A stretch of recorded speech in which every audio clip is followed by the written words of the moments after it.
than the laptop, because when I plug the laptop, I need to readjust the screen, and it's a mess because I have multiple screen, and so this one you immediately plug it, everything appears here. So hopefully it will work. So they just have to call the next line.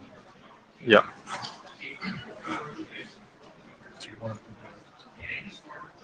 Here's one of the No, I'll give you the stuff. You just. now. I know. How you doing? Okay. Are you gonna put them now? Yeah, well, the first one of the church slides so that people see this is Intarea.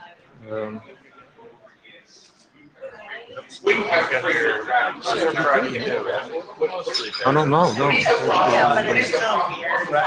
Yeah, I mean, it takes longer than they're even here. I know. Go back and just to start. I know. So crazy. Yeah. I see your Facebook photography posting. Yeah. I need 2 more minutes. Yeah. How's Jeff doing? He's good. Put everything. Just do it.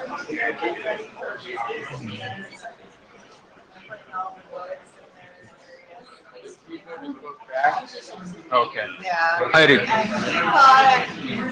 Keep on.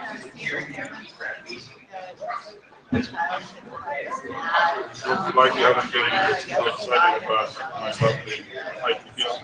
What is it? Key markings and stuff? Yeah. Is it train? It opens a Oh, that's what that is.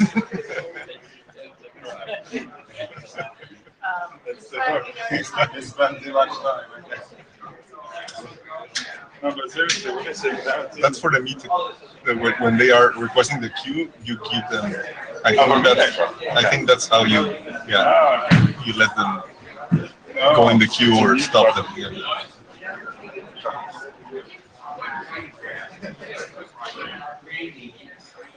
Not worried about Not like that. Right. running around.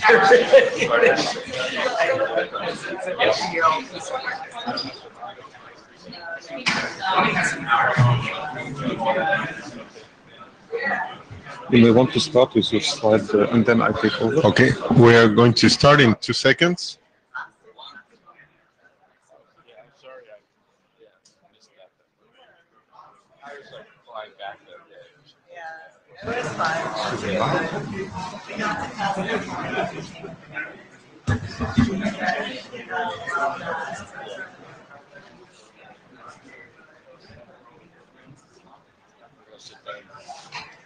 Oh, I'm done if you want. I'm done. Okay.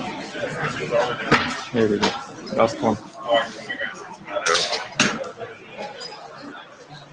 All in all, you have 1, 2, 3, 4, 5, 6, 7, 8, 9. See how you do it. Really? Yeah. Not the same. No. I have to use it because I'm really carrying too much weight in my shoulder. My arms are complaining. So, gotta use it all in weak case. Hope that I have something that can handle it.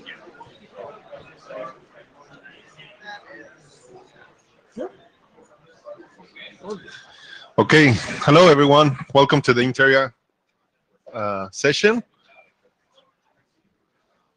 Note well, please be aware that this is an official IETF, so we're bound by the IETF note well. If you're not familiar, please take a look and read it. So the usual reminders, minutes are being taken, the meeting is recorded, your presence is logged, the blue sheets are around. Feel free to contribute to the minutes in the Etherpad. This will be public. Blue sheets should be going on right now. We have a note taker. Thanks, Ian. Jabber. Do we have a jabber? Someone that can help us with the jabber? Please.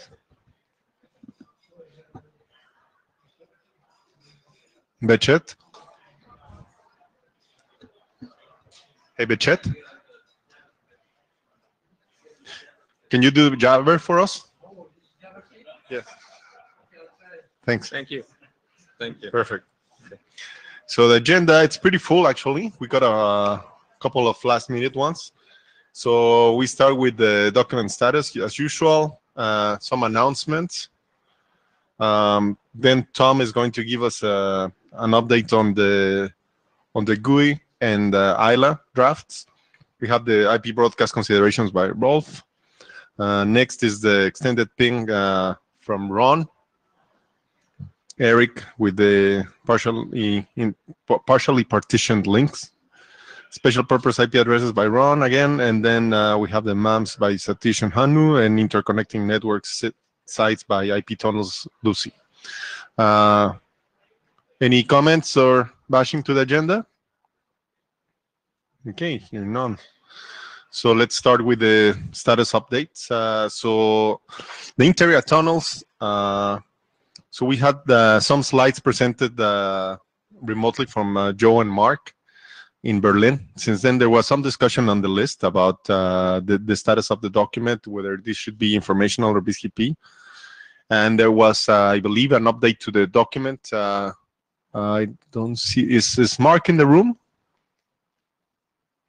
He's not. Okay, so he was going to give a quick update to that. So we'll skip it, I guess, until he shows up.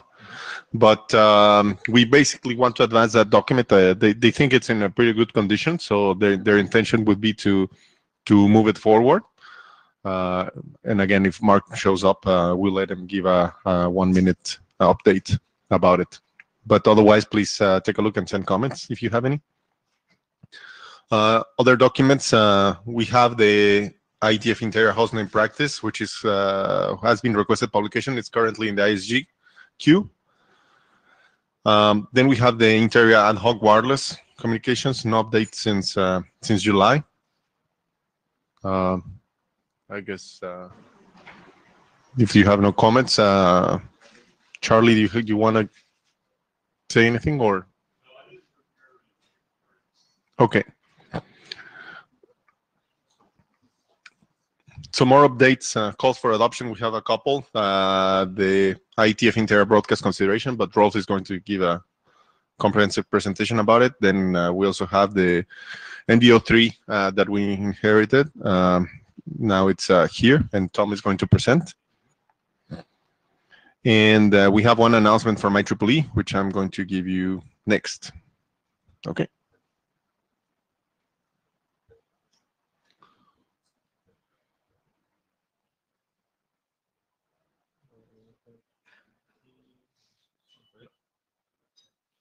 So last week, there was the IEEE 802 meeting, and you may remember there is this specification called OmniRAN, which defines a network architecture for IEEE 802 technologies, meaning something going a little higher layer than what they usually do, defining an interconnection of 802 technologies.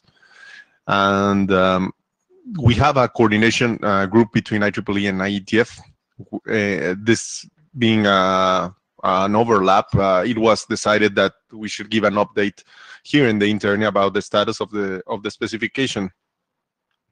So you can take a look at the slides. There's a lot of details. I'm going to concentrate on the last part, but this is just a reminder that they are doing this as pretty much like a stage 2, if you're familiar with the terminology. So it's an architecture document. Whoops.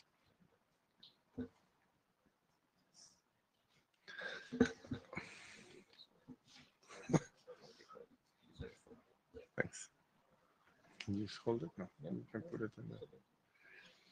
So again, network reference model and functional description. Important part is the scope. So the document specifies an access network interconnecting terminals to the access router. So that is the important part. You have in the slides a detailed description of the table of contents and the information that it's right now in the spec.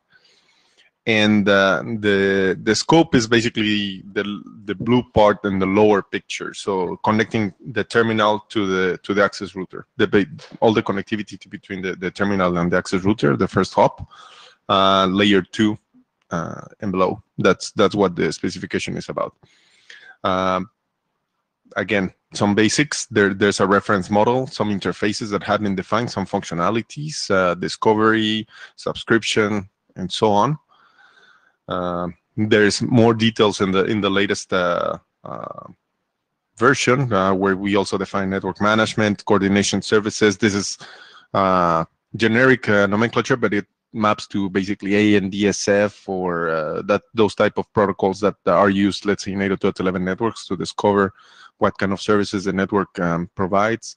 Or there could be like, if you do white spaces, what kind of frequencies there are available for you to connect. So again, describing a lot of details on the composition of the functions. The new topic that they added is network virtualization. So that's something that it's also being hot in this group. The idea is specifying the model that allows network virtualization. So some aspects of SDN and NFV and how they can be applicable to 802 technologies. And the reason why we're giving this announcement here is because the current draft is a little more readable now. It provides text for all sections, but still ongoing. There's been some letter ballots, which is like internal calls in the group over there. But now they are looking for network expertise to provide comments, and that's why we are presenting it here. Now the specification, the way IEEE works is this wouldn't be available to anyone that is not a member of the group until it's finished and published by IEEE. Now, because they are asking for inputs specifically from network experts, like here in IETF, there is a way, and there's an agreement between IEEE and IETF. So if you are interested in reading this specification, you have to contact the IEEE 802.1 chair, Glenn Parsons, and there is the email. So if you ask the chair as an IETF member to get a copy, he can unicast you a copy, and that is okay with the copyrights of IEEE. What is not okay is to put it in a public place that people can just get it. So that's it. Thank you very much. Yeah. So the next.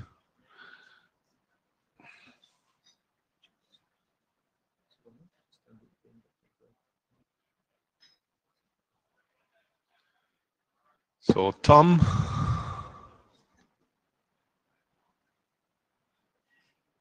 Is Tom in the room?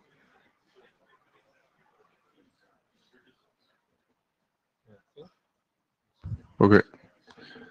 So if he's not, maybe we can just go to Rolf and then let Tom speak when he comes. Thanks.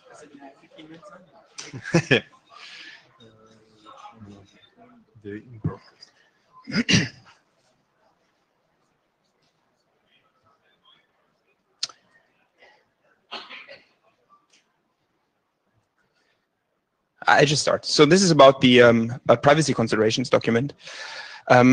On the chair slide, you saw this is an adoption call, but it has already been adopted by the working group.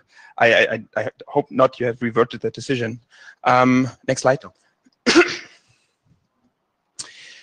So just a quick recap where we're coming from. The origin of this work is basically we did experiments on large wireless networks. We did it on our campus network, and we did it also here at the IETF, where we found a lot of broadcast and multicast protocols, a lot of them proprietary. And what we could do with that is we could identify people, their devices, but we could also identify groups of people, how they share data, and basically build the social graph of the network just by looking at broadcast and multicast data.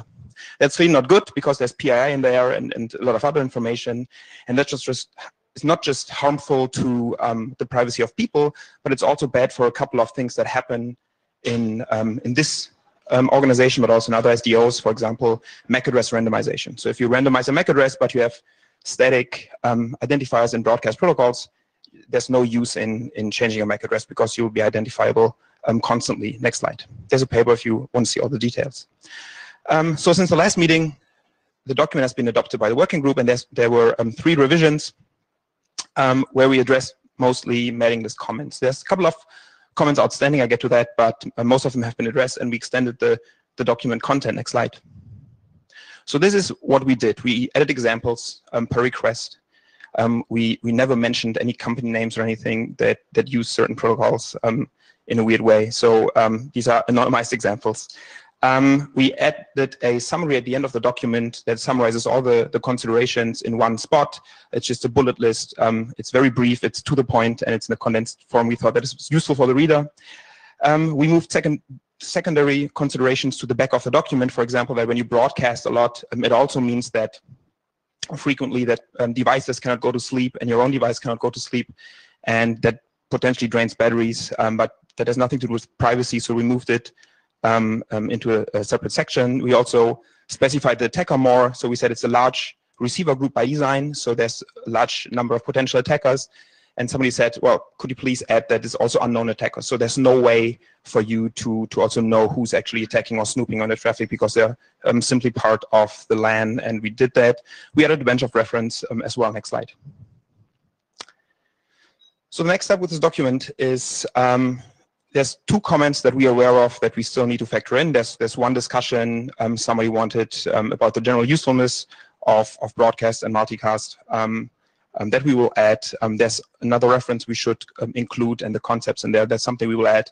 But basically, from our perspective, we are done. If there's more comments from the group, we're happy to receive those comments and factor them in. But other than that, we're about to finish up this document. So expect one or two more releases, and then we're, from our perspective, are done unless you guys have more comments. If you have any comments now, you can give them to me directly. Otherwise, I'm done. Tim Chan, so does your document now cite the work Christian and Daniel are doing in DNSSD with regards to privacy for not 100% sure. I guess not.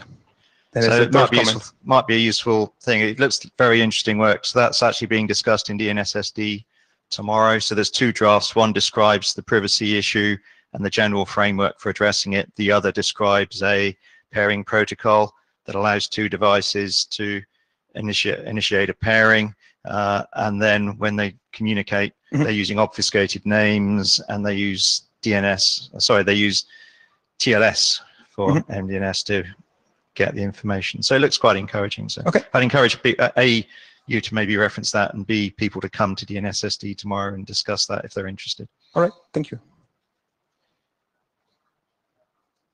Okay, excellent, thank you. To Tom, not in the room yet. Okay. So Ron, with the APing.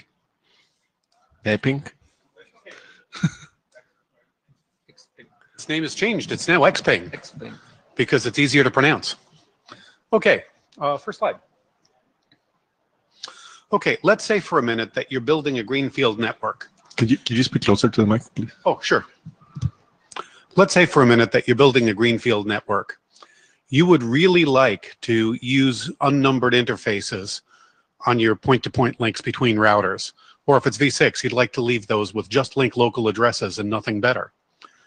People would like to do this. The reason they don't is because they need to be able to ping an interface, and it's really hard to ping an unnumbered interface or an interface that has only link local addresses. So XPing to the rescue. Next slide. Okay, how does XPing work? Well, XPing is an application, and it is not only very similar to ping, it's a perfect analog to ping. It does exactly what ping does. It sends a probe, it waits for a response. The probe, instead of an ICMP echo, is an ICMP extended echo. Instead of an echo response, it's an extended echo response. The interesting thing is that XPing makes a distinction between the destination interface and the probed interface. The second bullet point is the only important part of this presentation. Pay attention, then go to sleep for the rest of it. Let's say for a moment you have a router. It has a loopback address that is globally reachable, and it has a bunch of unnumbered interfaces. You send your echo to the destination address, to the loopback. You send your echo to the loopback, and the echo has in it an identifier to tell you what interface you are probing. Now, obviously, it can't identify the probed interface by address because the probed interface doesn't have an address. It identifies it by port name or by IF index, or maybe by MAC address, or maybe by link local address. It identifies it some other way. So you send your echo, your extended echo message to the destination address, to the one that has a real global address. The echo message includes an identifier that tells you what interface you're probing, and then the response comes back giving you information about the probed interface and not the destination interface. Anyhow, okay, next slide. Okay, let's talk about exactly how it works. You send an ICMP message. The recipient of the ICMP message determines whether the query is well formed, whether the query type is supported. For instance, if you probed by name, if it will answer to a probe by name, whether the query uniquely identifies an interface. For instance, you might have tried to query by link local address, but guess what? Two interfaces on this router have the same link local, so it has to tell you whether. And then finally, it's going to tell you the status of the probed interface, and it's going to send you an ICMP extended echo message. It's a new message, and it's going to reflect the status of the probed interface. Next slide. Okay, we have an implementation. This is what it looks like. And this should look vaguely familiar. The xping command looks kind of like ping, except the command line's a little different. The -i tells you that I am probing the interface with the name gigi000.0, and the destination address 10.10.10.2 is actually the address of the loopback. I'm not probing the loopback, I'm just sending the packet to the loopback. I'm probing the interface at gigi000, which is unnumbered. I get a response back, and it tells me in this case that this interface is configured for both IPv4 and IPv6, and they're both up at the moment. Next slide. Okay.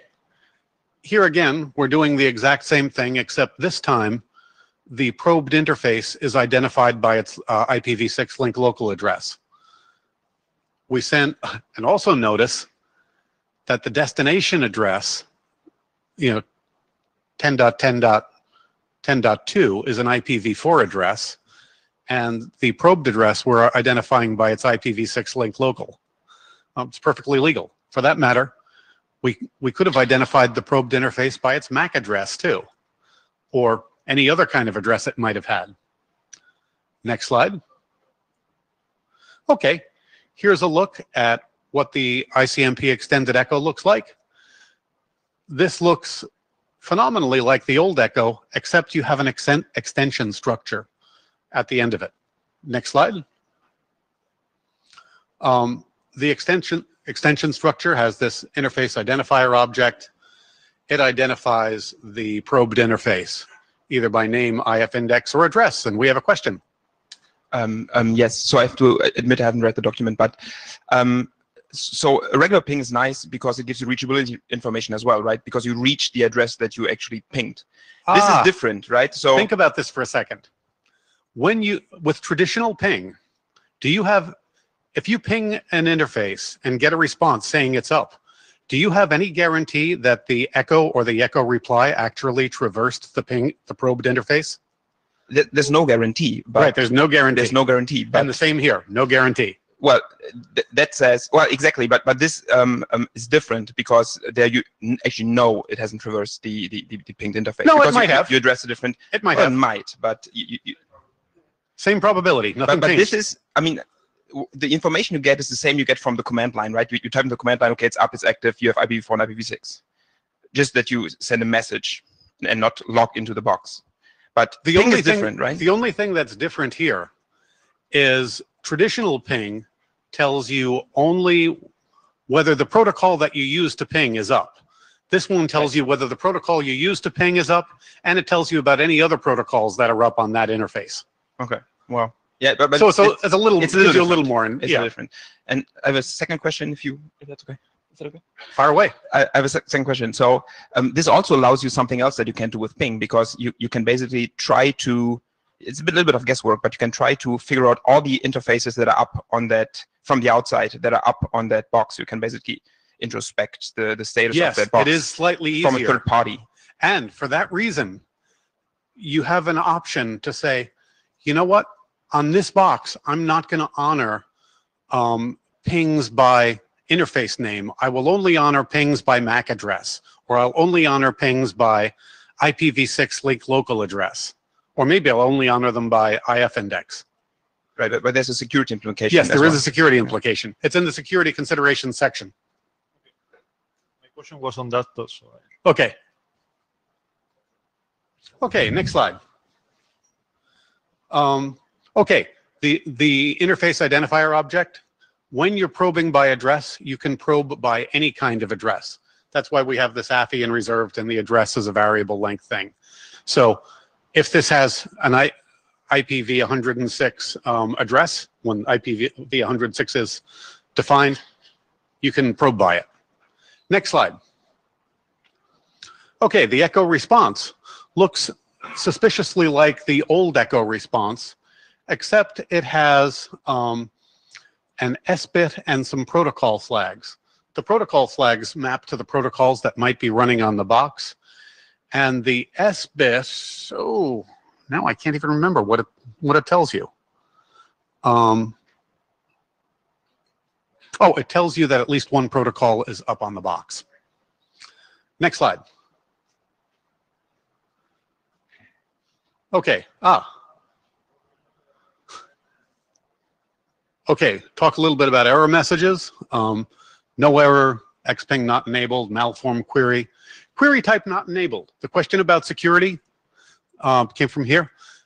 If you are configured so you cannot accept a probe, say by interface name, and you probe by interface name, you'll get that error 3. This type of query isn't supported. Also, there's a possibility there's no such interface, and there's a possibility that multiple interfaces. Wouldn't it be better to not send an error at all? Because now you're telling the guy that's probing, don't try this, try something else, because this is not working. Wouldn't he infer that sooner or later? Well, you don't know, because there could be another reason why you don't get a reply.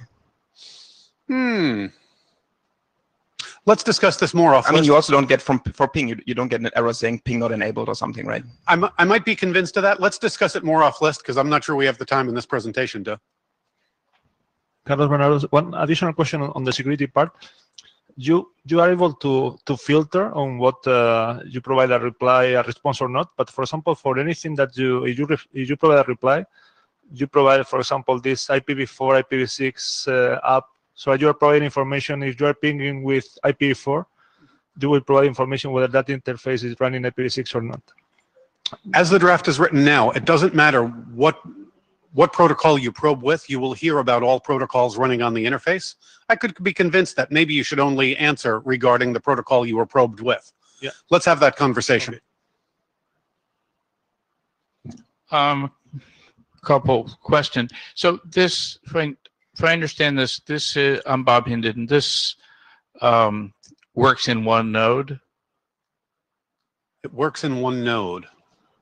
Well, so, like regular ping, you send it to a node, the node answers. Well, no, but you're sending it to one address in a node, like a loopback. Yes. And then you're getting information about something else, an interface. Yes, that interface must be co-resident with the probed and destination addresses must be on the same node. I mean, this might be also more interesting if you could use one node to probe another node that doesn't have global scope. I thought about that, and then I thought that would be a bigger job. That might be scope creep for me. All I'm trying to do is make a ping for the unnumbered interface. Yes, what you're suggesting is a good idea, but probably a different project. Well, this could easily, the same interface and the same, CLI command. It's not clear anything would have to change. It would just do something slightly different if it wasn't a node on the box. It would just send a packet to that address, and you would have to know that it could reach it So you might think about it. Let's That think might about be this, a and we'll discuss it useful- offline a little bit, because that is an interesting idea.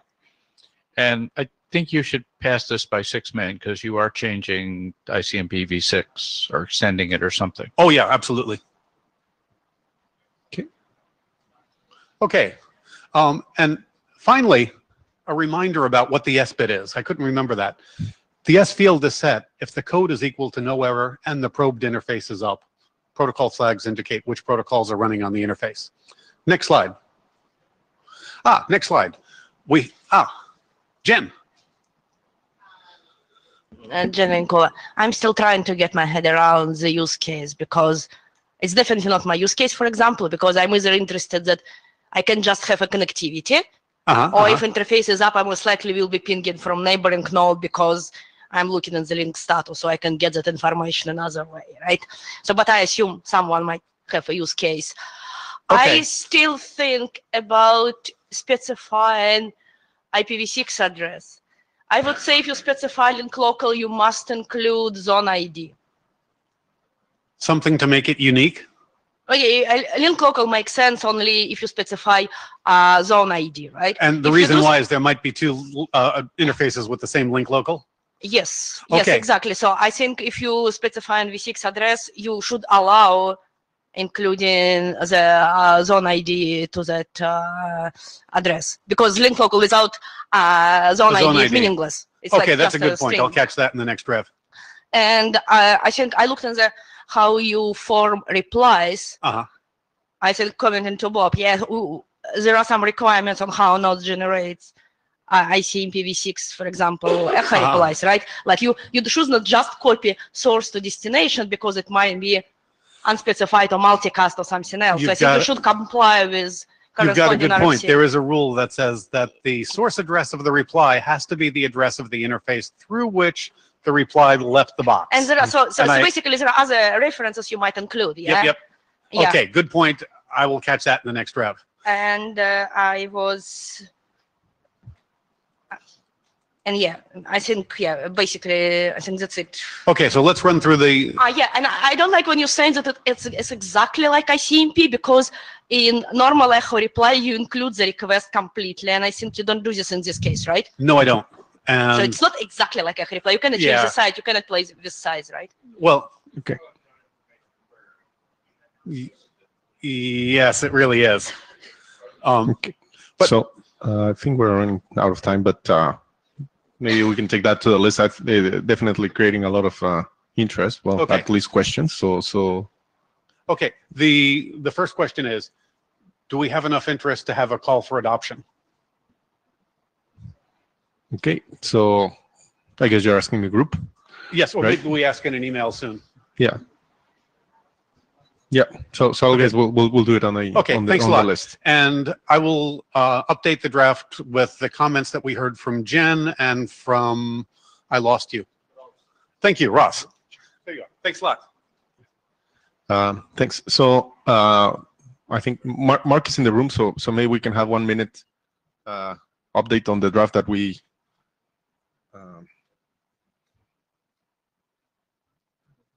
Yeah. Does this work? Hi, sorry I was out of the room earlier. Yeah, the tunnels document, there was some feedback, some sentiment towards moving forward.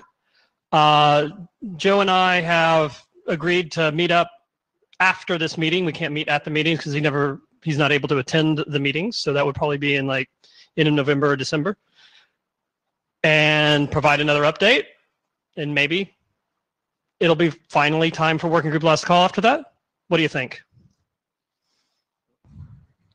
Okay.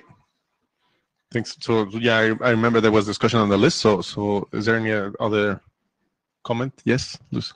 Yeah, Lucy Yang from Huawei. Actually, I did talk to the Joe about his draft. I think the one section regarding the implementation summary or something, it's quite empty. I was thinking, what do you want to do about this session?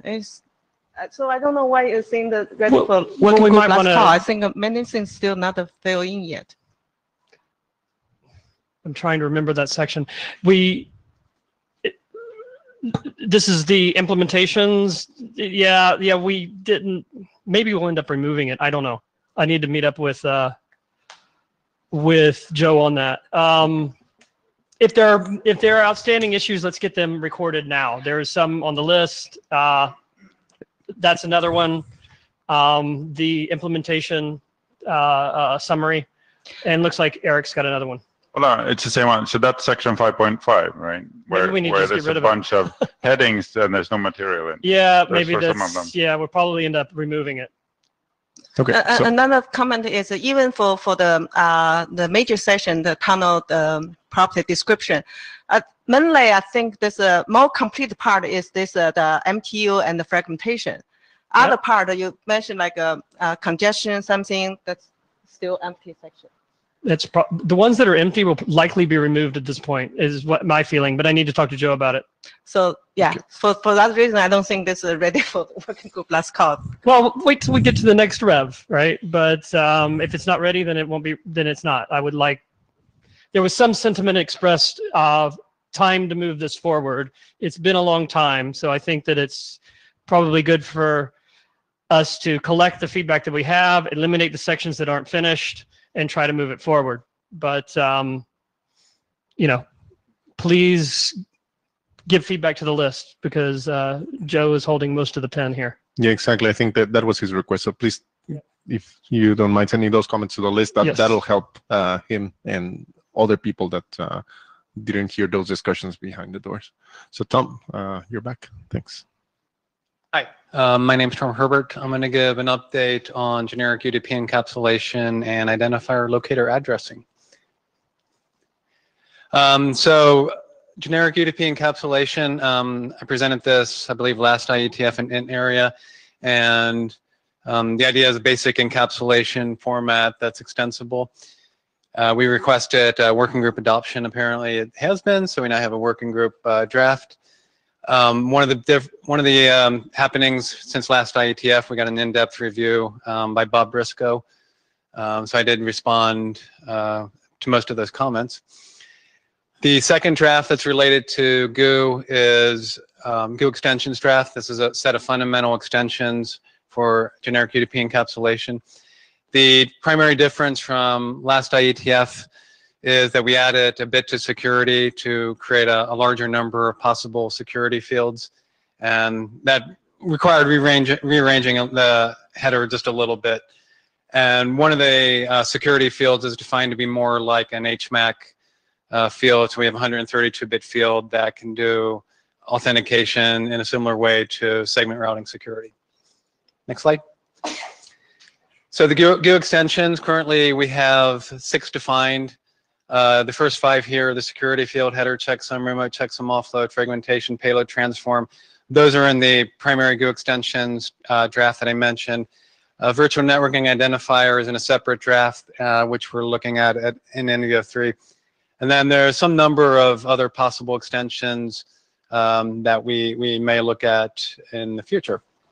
Next slide. So one clarification I wanted to make primarily based on some of Bob's input was to point out that in GU, the model of extensibility is not TLVs. It is flag fields, much like GRE. And the rationale that we have for that is TLVs at layer 3 protocols and below have historically not had a lot of success, as we know from IPv4 options and IPv6 extension headers. In terms of processing, we know there have a lot of complexity associated with them, wire overhead, hardware processing.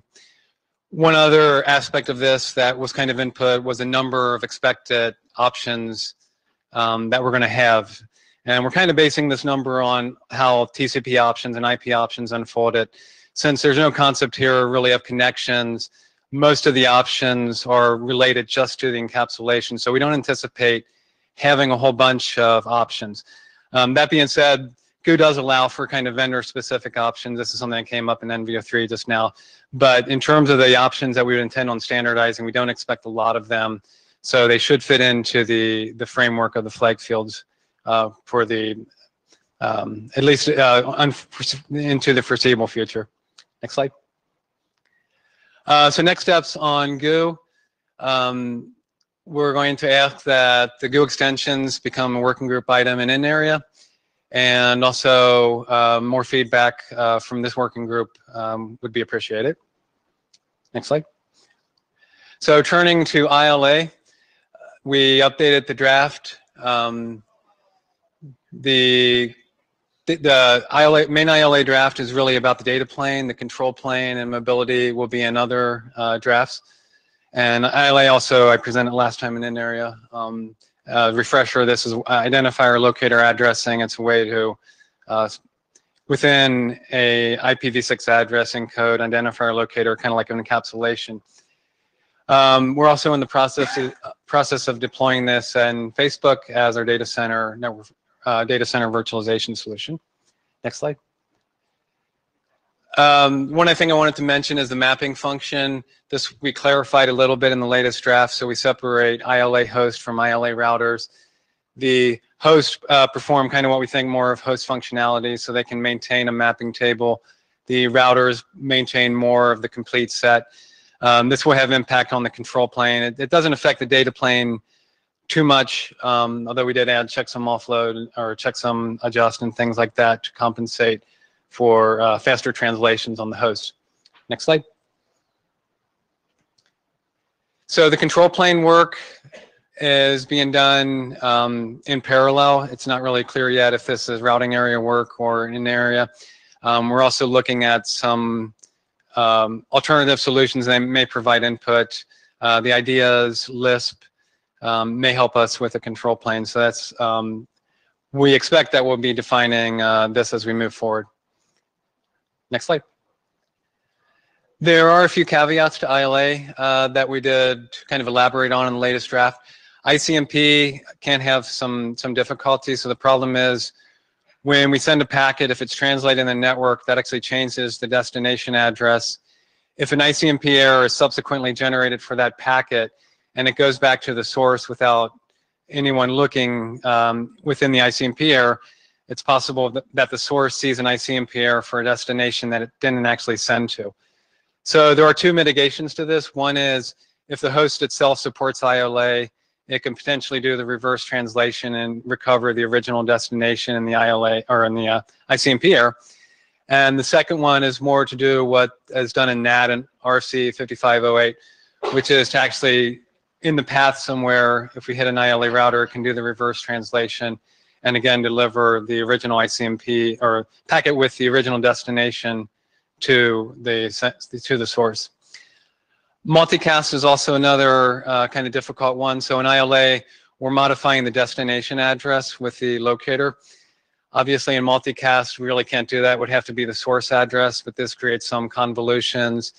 Modifying the source address affects non-multicast receivers now have bad source address to send replies. So I mentioned this this morning in Lisp, and some Lisp guys think this might be solvable. So we'll look at it a little more.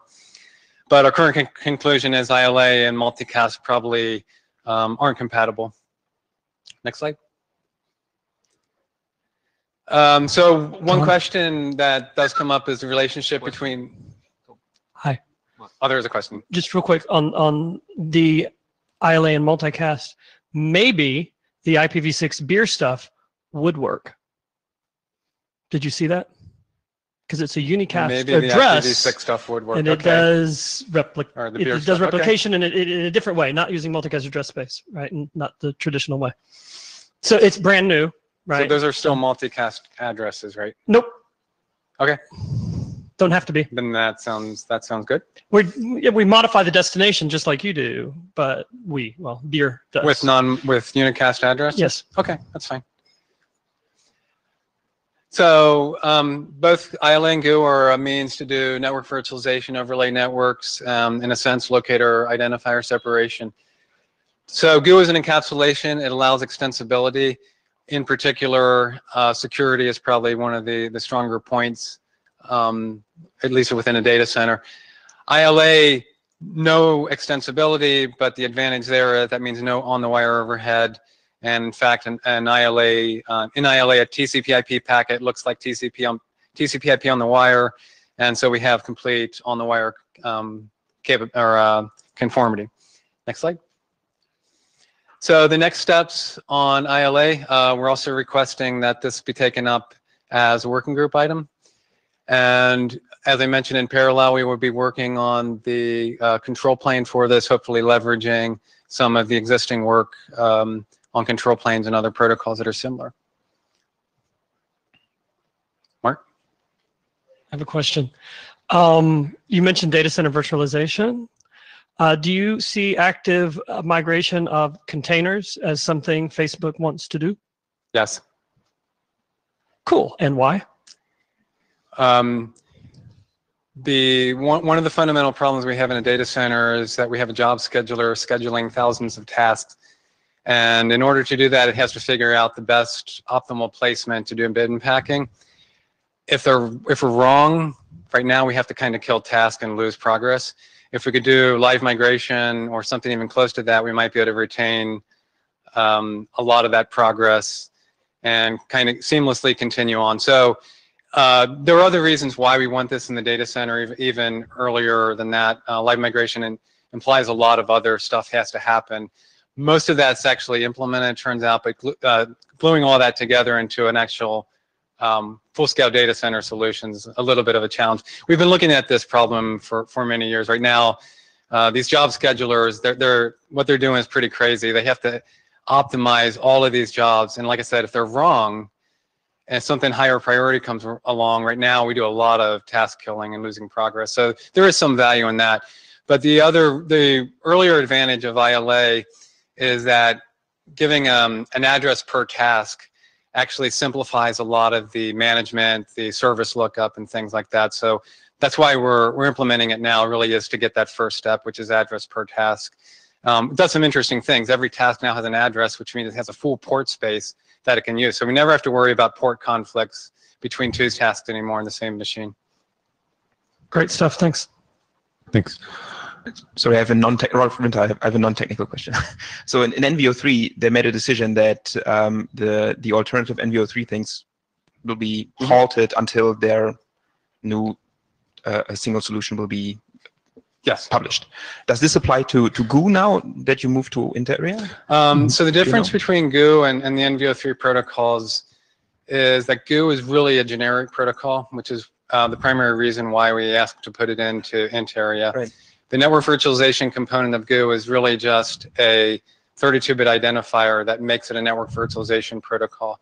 But for GU proper, we're actually finding a lot of use cases just as basically extensible replacement for GRE, honestly, is kind of what it's like. GRE, we hit the wall in terms of being able to add fields to it. So GU kind of takes up where that left off. Right. The question was more, will the document be halted until the NVO3 work is finished? NVO3 is proceeding to define a single protocol. So right now, they're trying to take the best of all the NVO3 protocols and create a new one. Right. So I don't think they're pursuing any of the three protocols that were working group items as the protocol of NVO3. They're trying to come up with a separate protocol.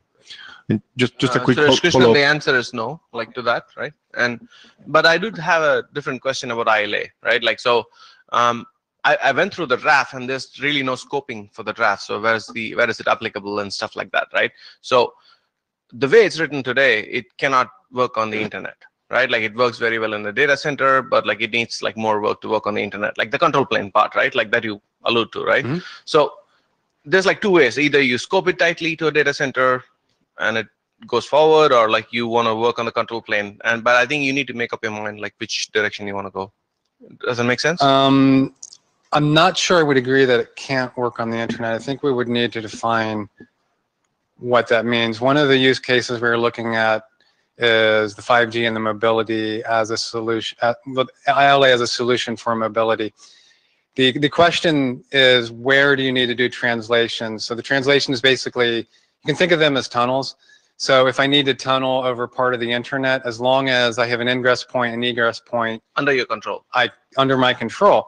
And what we think will happen in, say, a mobile carrier is that when packets enter into the network from the internet, we can do translation there, and within the carrier's network actually get it to the right base station where the UE is located.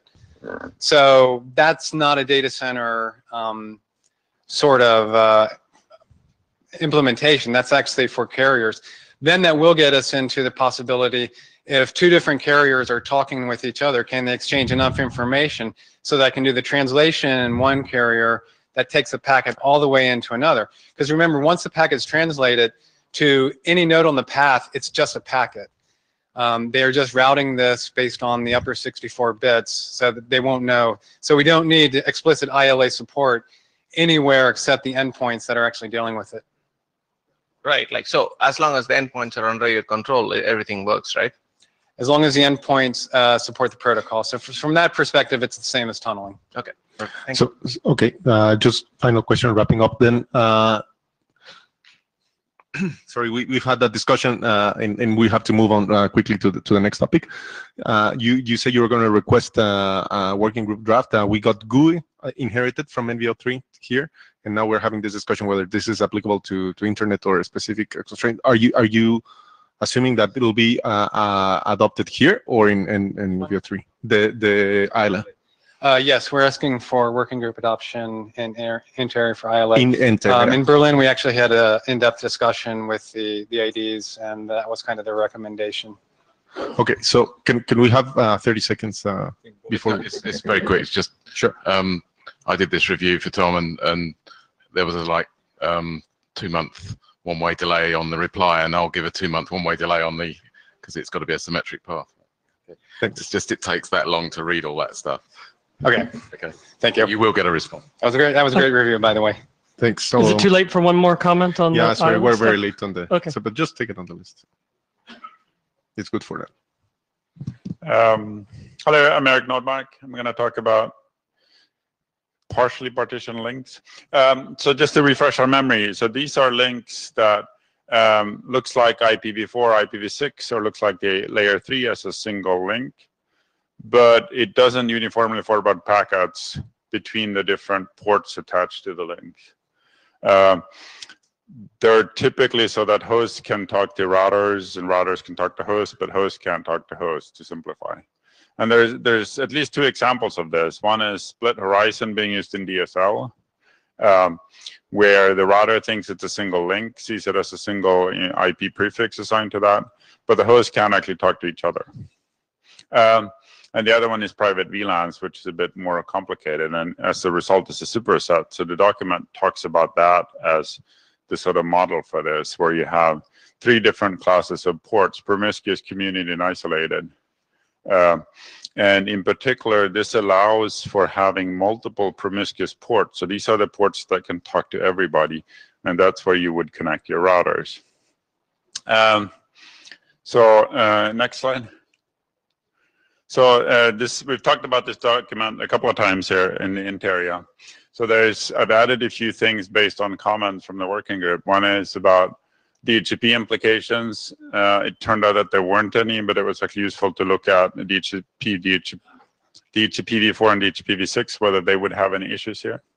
And as well as about redirects, where the observation is that, yeah, you need to turn off redirects for this because it's not clear that you can reach the target that you were redirected to, in particular with IPv6 redirects. And added an appendix about some layer 2 implications that have observed, which is a bit more sort of not part of the core of the document, because it's more of an operational observation that you can get into learning issues when you are using basically 2 different VLAN tags in the 2 directions for the packets flows. You might not actually learn the way you expect to. And in some earlier revision, I had added text about proxy ND that Dave Thaler had asked for. So I don't know if people want to have more refresher about the document. The last slide has some about that, or you can go read the document. It's not very long. But it seems like I haven't gotten any negative feedback of this stuff. There hasn't been that many comments other than the ones I've responded to. But it seems like this is operating a bit like a working group document in terms of going through the revision cycle and whatever. But my biggest question is this something that's useful? And if so, can we go through the process motions, making it a working group last call? Is this something that, making it a working group document, and then is this something that people can read and see, is it ready for a working group last call? The document is not very long. So thanks. Comments, questions? Well, we don't have much time, so let's take it to the list. But definitely, yeah, I think that makes sense to make a call for adoption and then make right there the announcement that this is something we want to advance. Thanks. So, Ron, are you still around? Thanks.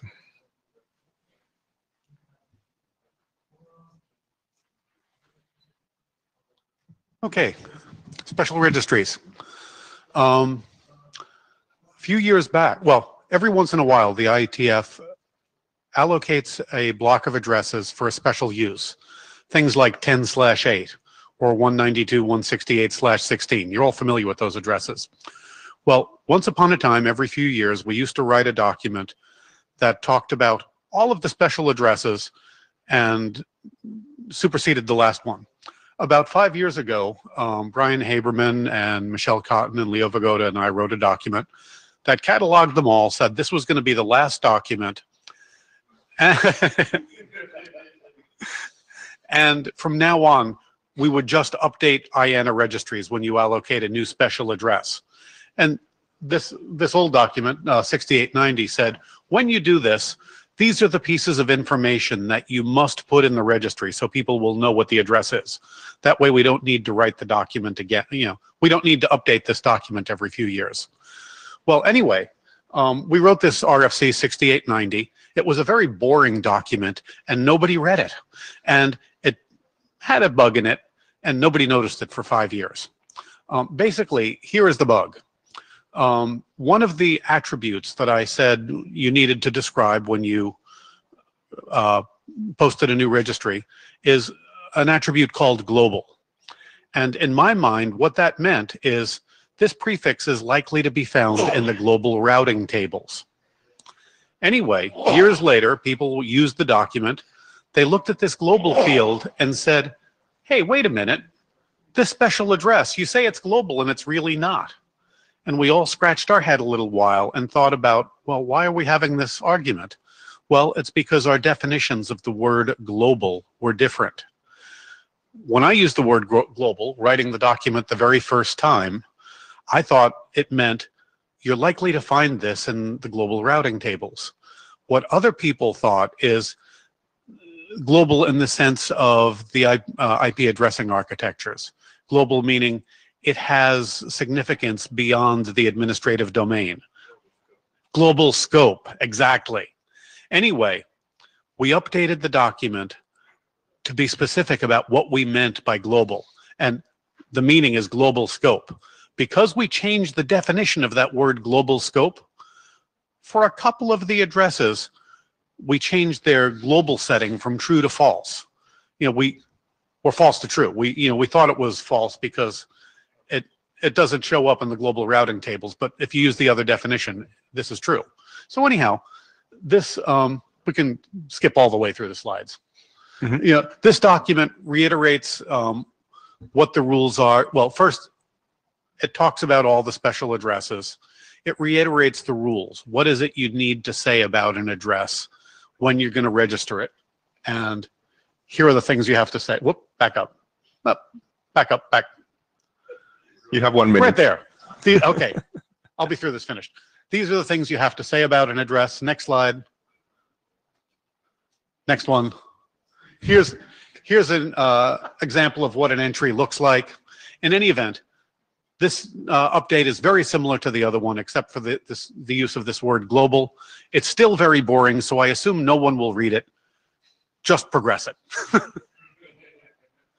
Just 10 seconds. The comment, it's really hard to read it because I could not find it anywhere.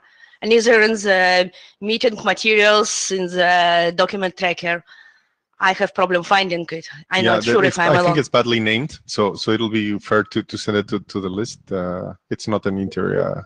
Actually, I have a quick question. Is it still AD sponsored or is it? Yeah, we'll figure it out, but I just want to answer Jen. This is Suresh Krishnan. So I think there's a typo in the slides. So it's 6890 bis, not 4890 bis. So if you look for 6890 bis, you're going to find the document. So anyway.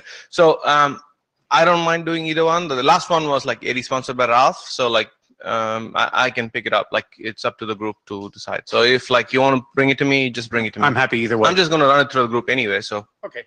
Okay. So quick.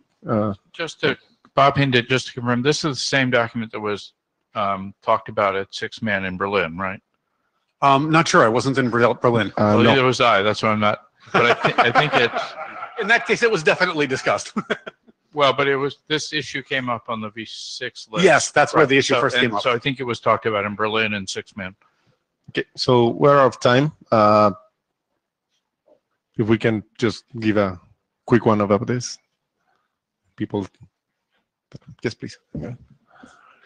Okay, hello, I'm Hannu Flink. I'm presenting here draft, if we still stay on the front page, multiple access management services. The authors is Statis Kanukov and his colleagues from other companies. Next, the motivation of this draft is the following.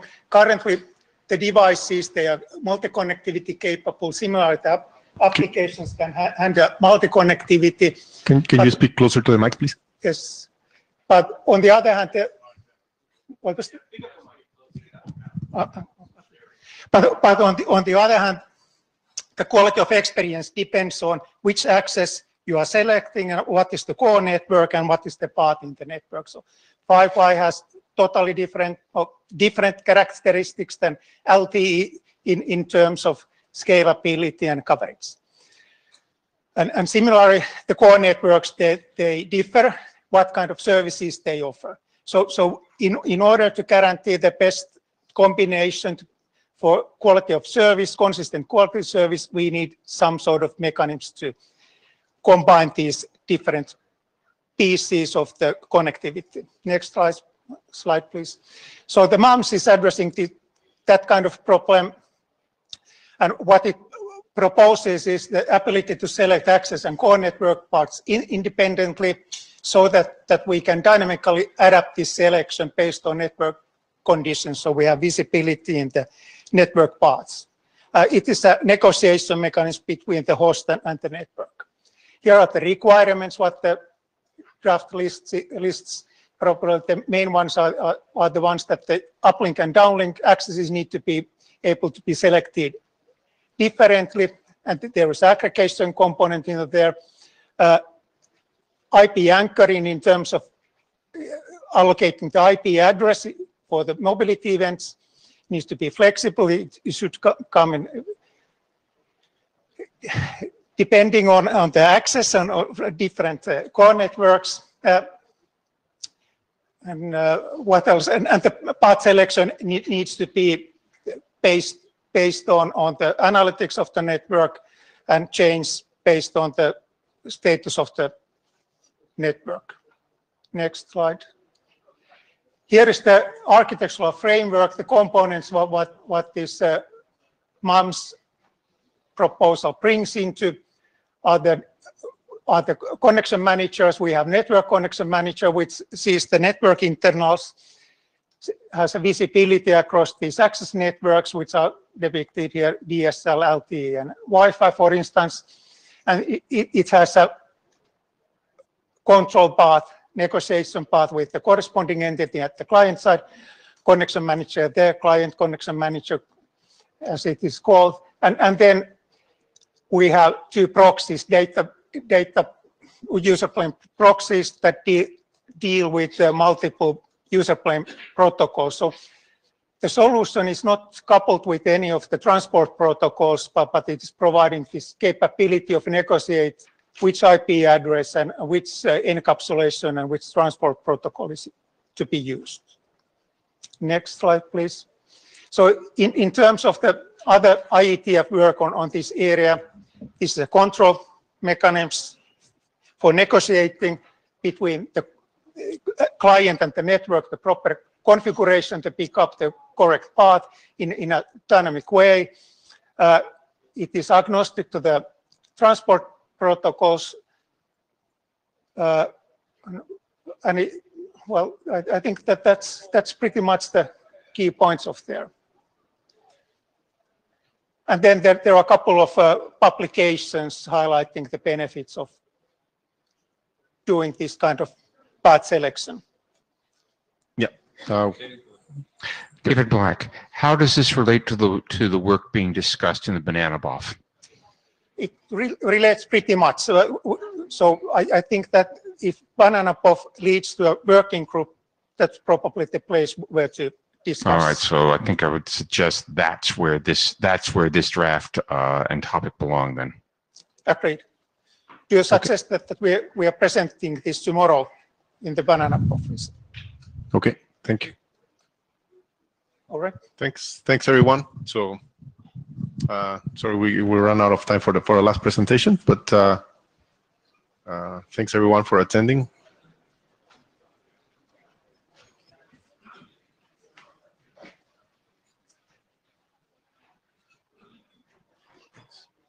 Are the blue sheets somewhere around?